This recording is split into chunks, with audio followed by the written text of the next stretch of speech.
official because the presiding priest is Bishop Colin. So yeah, and also today it's the renewal of vows of all the parish catechists and ng mga FLA. Overall, general installation pala ngayon ng Lomas Inlang Parish. Lahat ng GKKs ay nandito. Youth at saka mga leaders of the GK catechists at mga FLA at lahat din ng association ng Mlang Parish.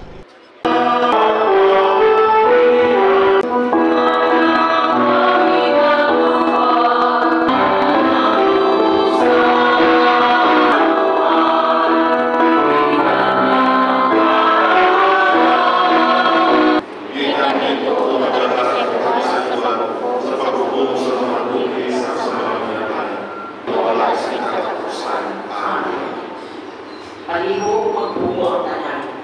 Sa sinigawahin sa tanong liturhiya, himuon ang renewal sa mga miyembro sa Ministries Kadlumas. Kinahangyo ang mga miyembro sa Ministries Kadlumas sa pagtindog na kinahangyo ang mga Knights of the Altar sa pagsindi sa ilang mga kandidato. Mandated, no?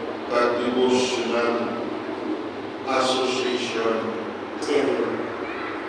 Andang matakamo sa paghatag sa bukos na kaugalingon sa pag-alagad sa simbahan kag mamahimo nga mga maayo nga ehemplo sa ibahan. Oo, handang ako.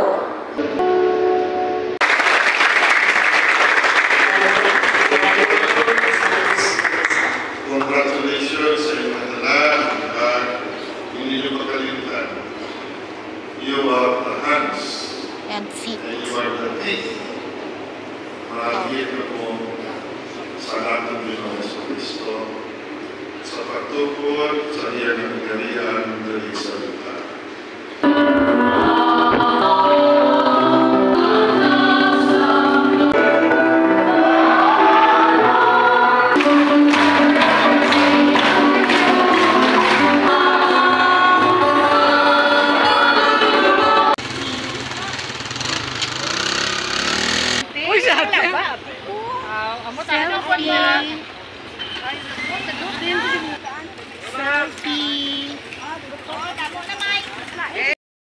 So, after the cheers, eto mag-batchoy.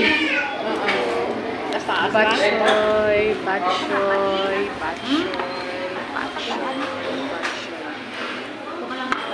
Laki na tinapon.